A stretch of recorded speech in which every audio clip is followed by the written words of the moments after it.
ลอดอะปีโป้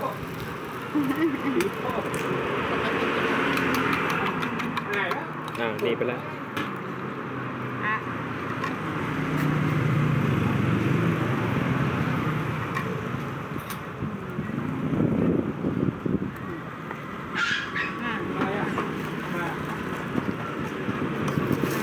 ใส่ให้เยอะแล้ว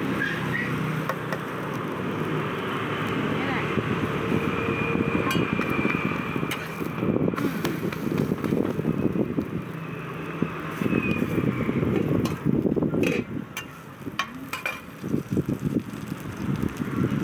อันนี้คือกล้วยอ่ะใช่กระบะใช่ กระบะใช่กระบะนี่กรอบๆเลยนะใส่นี่ให้เยอะเลยเนี่ยหอมไหมน่ะ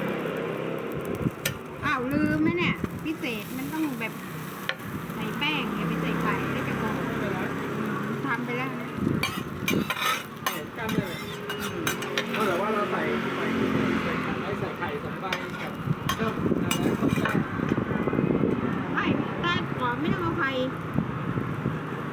แล้วมันไม่กรอบไข่ใส่แล้วมันนิ่ม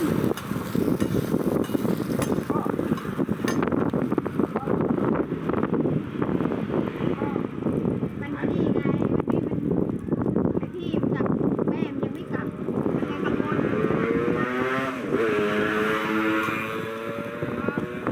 ก็ไม่มีใครแล้วมันไม่ได้หรอกน้าหมานี่มันต้องบุคคลพอคนหายอันนี้คนที่เลี้ยงหายแล้วมันจะกังวลมันนิสัยอย่างนี้ก็น่าสงสารมันนะบางทีอ่ะบางทีก็จะวิ่งขึ้นบอกยังอยากขึ้นไม่ได้ก่อนยังไม่มีใครมาแล้วมันมืดไงแล้วมีอะไรอ่ะที่แม่มันมาก็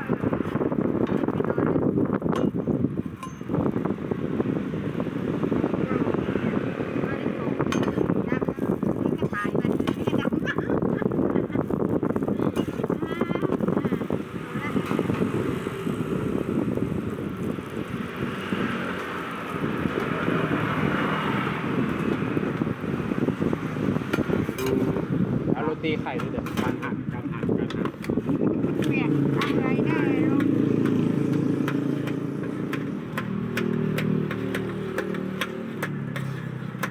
เคยกินหรือยังอ่ะ ได้แล้วครับครั้งหนึ่ง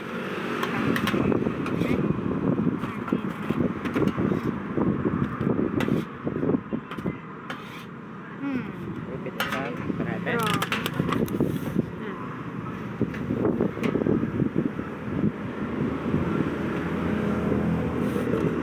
นี่มันกรอบก็เลยชอบสี